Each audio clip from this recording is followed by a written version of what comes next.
and start spending money that you don't have even more. All right, checking in with the email bag, Tyler from Massachusetts writes, many people have a long-term need for life insurance. How can you recommend term to everyone?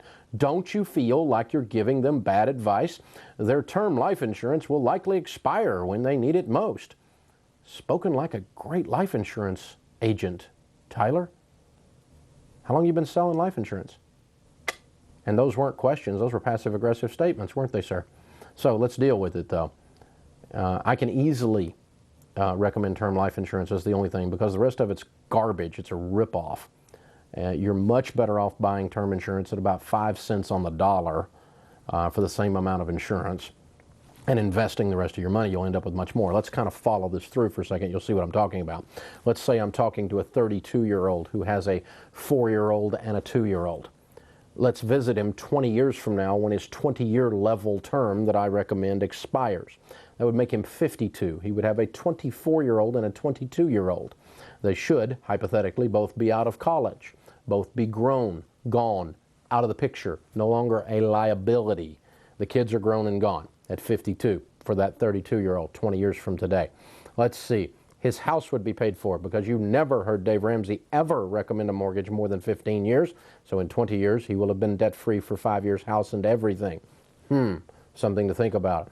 Now, let's see. Would he have anything in his 401k? Well, if he's been investing what I teach, 15% of his income until he was debt-free, and after that loading up on everything, if he made an average household income in America of $40,000, what would he have 20 years later? Well, he'd have somewhere between $500,000 and $700,000 in his mutual funds.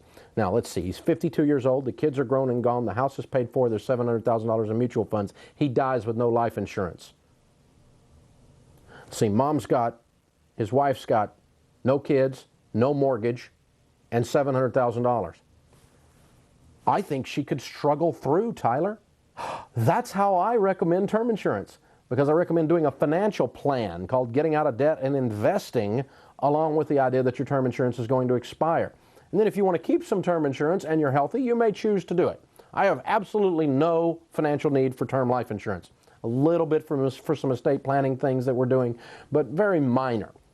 The term life insurance I have is very simple.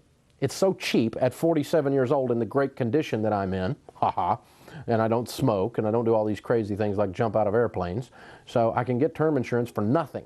And it's so cheap, I keep several $1 million on me extra, just SWI. Sharon wants it. She'd rather have that than another thing on her finger, you know? All right, we'll be right back with more of your emails.